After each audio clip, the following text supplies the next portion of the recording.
नमस्कार विद्यार्थी मित्र हो, आज आपण BA द्वितीय वर्ष तृतीय सत्रातील भूगोल विषयाच्या अनुषंगाने असणारा हवामानशास्त्र हे हवामानशास्त्र नावाचा पेपर या ठिकाणी आपण अभ्यासू लागलो आहोत। मित्र हो, हवामानशास्त्राचा अभ्यास करत असताना आपण विविध प्रकरणाच्या अनुषंगाने आपण हवामानशास्त्राचा या ठिकाणी अभ्यास करत आहोत। सुरुवातीला आपण हवामानशास्त्र म्हणजे काय, अगदी हवामानशास्त्राच्या व्याख्यापासून हवामानशास्त्राचं स्वरूप, व्याप्ती आणि हवामानशास्त्राचा इतर शास्त्राशी असणारा संबंध हा बघितला।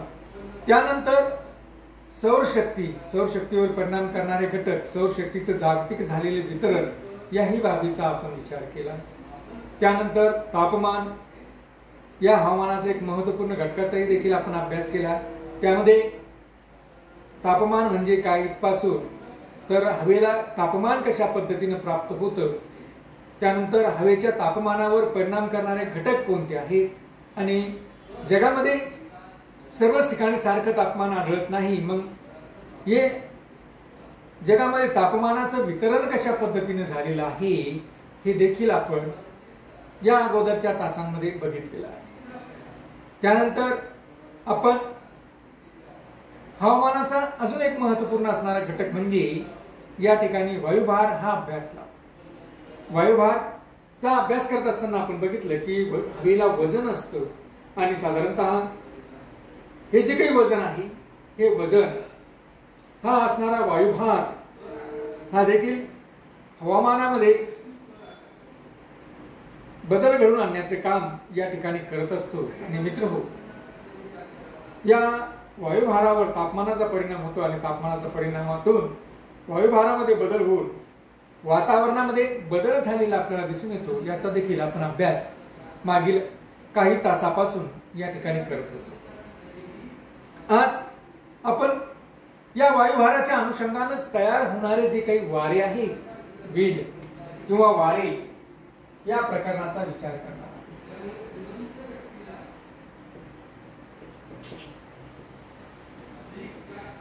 वारे किंवा विंड्स,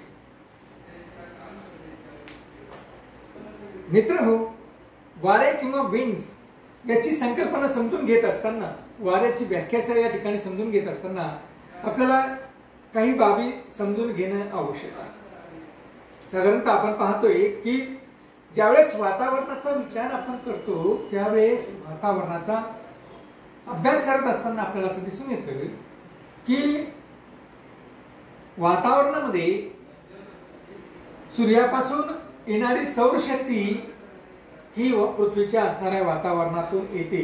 त्यावेळेस ती प्रत्यक्ष वातावरणाला तापवत नाही, तर त्यामुळं पृथ्वीवरील भूपृष्ठ तापतं आणि भूपृष्ठ काय करतं की ही वातावरणातील उष्णता ग्रहण करतं। वातावरणातील सौरशक्तीच्या अनुषंगाने येणारी ही उष्णता ही पृथ्वीचं भूपृष्ठ या ठिकाणी ग्रहण करतं आणि ग्रहण केल्यानंतर मग भूपृष्ठ ही उष्णता उत्सर्जित करतं, उष्णता वातावरणाच्या अनुषंगाने बाहेर फेकतं आणि मग ही वातावरणाचा जो काही भूपृष्ठ लगतचा असणारा भाग आहे या उष्णतेचं ग्रहण करतो आणि मग भूपृष्ठ लगतचा वातावरणाचा भाग त्यावेळेस तापायला सुरुवात होती किंवा त्याला आपण तापमान प्राप्त झालं असं या ठिकाणी। मग वातावरणाचा असणारा भूपृष्ठालगतचा हा भाग पुढे वातावरणाच्या वरच्या थराला उष्णता देतो, तो थर वरच्या थराला उष्णता देतो आणि अशा पद्धतीने या वातावरणाच्या ऊर्ध्वगामी हालचालीच्या माध्यमातून किंवा वातावरणाच्या ऊर्ध्वसरणाच्या माध्यमातून ही असणारी पृथ्वीला मिळालेली जी काही उष्णता आहे ही हळूहळू पृथ्वीच्या भूपृष्ठापासून निघून जाऊन वातावरणात येते आणि वातावरणापासून निघून जाऊन ती अवकाशाला परत केल्या जाते आणि मगच आपण म्हणतो की या ठिकाणी पृथ्वीचं ताप संतुलन झालं असं आपण या ठिकाणी म्हणत असतो। तर मित्र हो, अशा पद्धतीने ताप संतुलनाच्या या प्रक्रियेमध्येच आपल्याला असं दिसतं की हे जे काही तापमान आहे या तापमानामुळे पृथ्वीचा असणारा वायुभार हा कमी होतो। ज्यावेळेस भूपृष्ठ तापतं आणि भूपृष्ठ तापल्यानंतर भूपृष्ठ लगतची जी काही हवा आहे ती तापते. ही हवा तापली की ही हवा काय करते, साधारणतः या ठिकाणी आपण बघूया की हे भूपृष्ठाचा भाग आहे आणि या ठिकाणी असणारं वातावरण आहे. या ठिकाणी सूर्याची सूर्यकिरण आली की भूपृष्ठाचा भाग तापतो. भूपृष्ठाचा भाग तापला की भूपृष्ठ ही उष्णता वातावरणाच्या या थराला देते. मग वातावरणाचा हा जो काही थर आहे हा वातावरणाचा थर तापतो. तापला की तो विरळ होतो आणि विरळ झाला म्हणजेच हवा हलकी होते आणि हवा हलकी झाली की ती वरच्या दिशेकडे निघून जाते, वरच्या दिशेकडे जाते आणि वरच्या दिशेतील असणारी थंड हवा पुन्हा त्या ठिकाणी येते. याला आपण हवेचा ऊर्ध्वगामी आणि अधोगामी प्रभाव असं म्हणतो. याला आपण हवेचा ऊर्ध्वगामी आणि अधोगामी प्रभाव असं म्हणतो. आणि अशा प्रकारचे ऊर्ध्वगामी आणि अधोगामी प्रवाह या ठिकाणी सतत चालू असतात. याला आपण प्रवाह म्हणतो, याला आपण वारे म्हणत नाही. म्हणजे हवेचा भाग तापला की तो वर जातो, हवा विरळ होते, हलकी होते आणि वर जाते. वर गेलेली हवा ज्या ठिकाणी वर जाते त्या ठिकाणची असणारी थंड हवा ही खाली येते. म्हणजे असे हवेचे वर जाणारे प्रवाह आणि हवेचे खाली येणारे प्रवाह हे ऊर्ध्वगामी आणि अधोगामी प्रकारचे प्रवाह असतात. याला आपण प्रवाह म्हणतो, याला आपण दुसरं काहीही म्हणत नाही. हे लक्षात ठेवणं गरजेचं आहे. आता आपण आपल्या मूळ मुद्द्याकडे येऊया की ज्यावेळेस आपण वारे या संदर्भाने विचार करतो की वारे या संदर्भाने आपण ज्यावेळेस विचार करतो त्यावेळेस वाऱ्याची व्याख्या करत असताना किंवा वारे आपण कशाला म्हणतो हे बघत असताना आपल्याला बघावं लागेल की वारे म्हणजे काय किंवा वारे कशाला म्हणायचं. कारण आता आपण बघितलं की हवेचा वर जाणारा प्रवाह आणि हवेचा खाली येणारा प्रवाह याला आपण प्रवाह असं म्हणतो. मात्र वारे कशाला म्हणायचं मग, तर वारे म्हणजे जास्त वायुभाराचा जो काही प्रदेश असेल, साधारणतः आपण असं म्हणतो की जी काही हवेच्या दाबामध्ये भिन्नता निर्माण होते. साधारणतः आपण एक सोपी व्याख्या या ठिकाणी करूया की हा भूपृष्ठाचा भाग आहे, हा भूपृष्ठाचा भाग आहे. या ठिकाणी सूर्याच्या सौरशक्तीमुळे या ठिकाणी हवेचा कमी दाबाचा प्रदेश निर्माण झालेला आहे किंवा कमी दाबाचा भाग ए या ठिकाणी कमी दाबाचा भाग निर्माण झालेला आहे. या कमी दाबाच्या भागाकडे बी या ठिकाणावरील जास्त दाबाच्या प्रदेशाकडून कमी दाबाच्या प्रदेशाकडे भूपृष्ठाला समांतर अशा पद्धतीनं भूपृष्ठाला समांतर अशा पद्धतीनं हवेचा जर प्रवाह वाहत असेल तर त्याला आपण वारे असं म्हणतो. लक्षात घ्या पुन्हा एकदा की दोन भिन्न प्रकारचे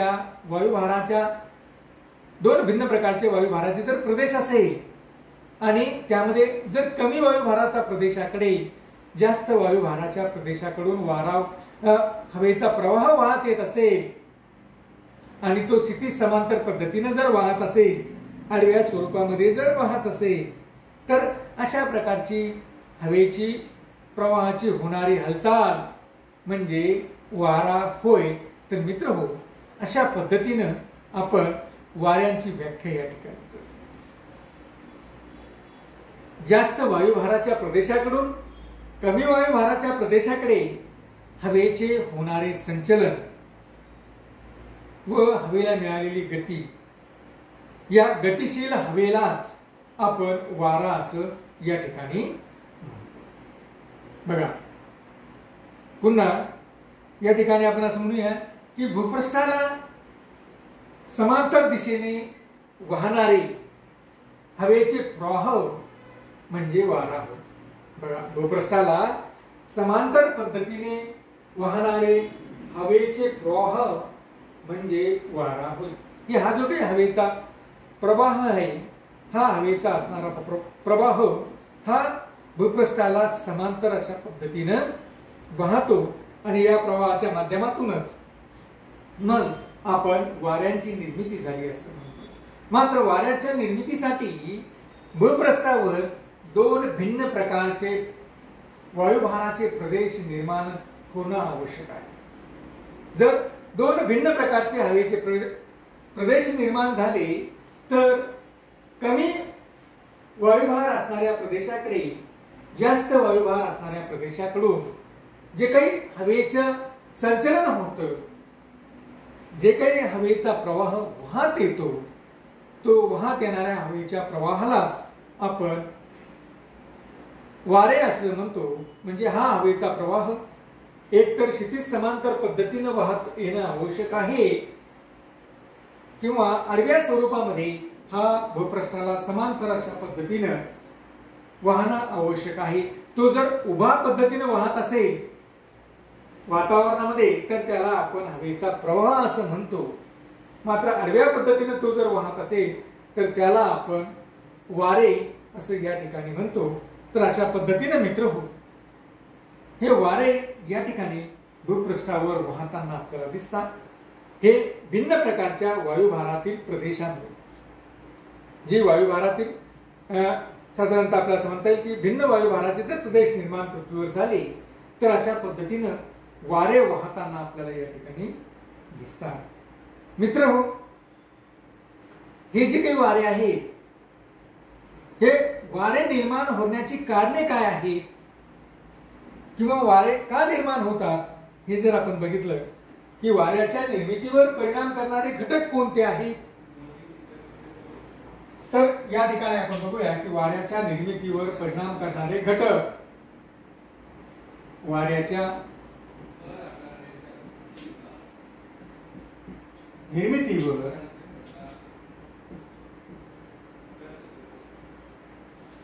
परिणाम करणारे घटक कोणकोणते आहेत, तर त्या घटकामध्ये जर आपण बघितलं तर आपल्याला असं दिसतं की अनेक घटक आहेत की जे वाऱ्याच्या निर्मितीमध्ये महत्त्वपूर्ण कार्य करताना आपल्याला दिसतात। मग यामध्ये पहिला घटक आहे तो म्हणजे वायुभार उतार। वारे जर निर्माण व्हायचे असेल तर वायुभारामध्ये भिन्नता असणं गरजेचं आहे।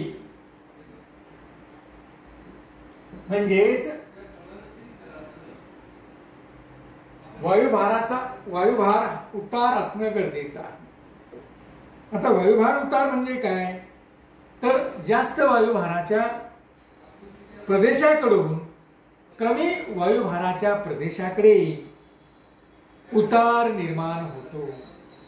बघा या ठिकाणी मी तुम्हाला एखाद्या प्रदेशाचं उदाहरण या ठिकाणी दाखवतोय की या पद्धतीने पृथ्वीवरील असणारा प्रदेशाचा नकाशा आहे। या पद्धतीने पृथ्वीवरील असणाऱ्या प्रदेशाचा नकाशा आहे आणि या ठिकाणी जर आपण बघितलं तर अशा पद्धतीने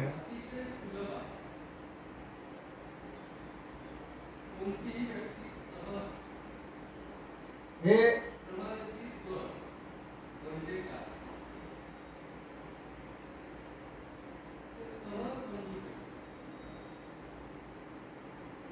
जे काही भारपट्टी मी या ठिकाणी काढू लागलो हे आपल्या माहितीसाठी काढू लागलो आहोत की अशा पद्धतीने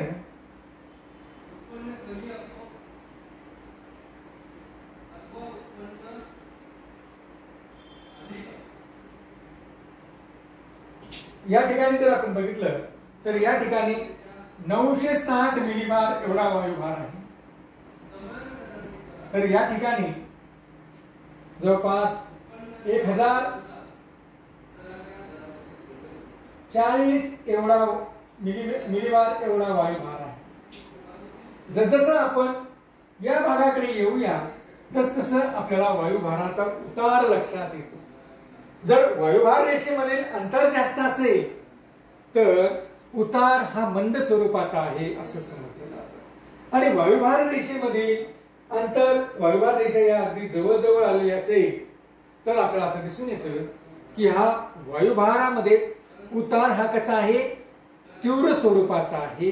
म्हणजेच वायुभारामधील फरक हा वायुभार रेषेमधील फरक हा जास्त आहे आणि वायुभार रेषेमधील फरक जास्त असेल तर वाऱ्यांची गती देखील अशा प्रदेशामध्ये मग मात्र आपल्याला जास्त असते. वायुभार रेषा जर अगदी जवळजवळ आलेल्या असतील तर आपल्याला असं दिसून येतं की इथं उतार हा तीव्र स्वरूपाचा आहे आणि उतार जर तीव्र स्वरूपाचा असेल तर त्या ठिकाणी वाऱ्यांची गती ही अतिशय जलद अशा पद्धतीने असते. इथं जोराचा वारा या ठिकाणी आपल्याला दिसतो. तर वायुभार प्रदेशामध्ये जर उतार मंद स्वरूपाचा आहे, वायुभार रेषेतील अंतर जर जास्त असेल तर उतार मंद स्वरूपाचा असतो, म्हणजे वाऱ्यांची गती देखील या ठिकाणी कमी असलेली आपल्याला दिसून येते. म्हणजे वायुभाराचा उतार कसा आहे हा देखील वाऱ्यांच्या निर्मितीमध्ये महत्वपूर्ण कार्य करताना आपल्याला दिसतो. संभार रेषेमध्ये अंतर जास्त असेल, बघा संभार रेषेमधील जर अंतर जास्त असेल तर उतार वायुभार उतार हा मंद असतो आणि वाऱ्यांची गती देखील कमी असते. या उलट वायुभार रेषा जर जवळजवळ असतील किंवा वायुभार रेषेतील अंतर हे जर कमी असेल, दोन वायुभार रेषेतील अंतर जर कमी असतील तर वायुभार उतार हा तीव्र स्वरूपाचा असतो. वायुभाराचा उतार हा तीव्र स्वरूपाचा असतो आणि वायुभार उतार जर तीव्र स्वरूपाचा असेल तर वाऱ्यांची गती देखील तितकीच जास्त प्रमाणात असलेली आपल्याला दिसून येते. तर मित्र, वायुभाराचा उतार कसा आहे त्या प्रदेशामध्ये यावरून वाऱ्याचा प्रवाह म्हणजेच वारे किती गतीने वाहतात हे आपलं लक्षात येतं. म्हणजे याचा अर्थ असा की कोणत्याही प्रदेशामध्ये वारे जर निर्माण व्हायचे असतील तर त्याच्या उताराचं स्वरूप हे वायुभाराच्या उताराचं स्वरूप हे बघितल्या जातं आणि त्या अर्थानेच मग त्या ठिकाणी वाऱ्याची निर्मिती आणि वाऱ्याची दिशा ही ठरलेली आपल्याला दिसून येते. धन्यवाद.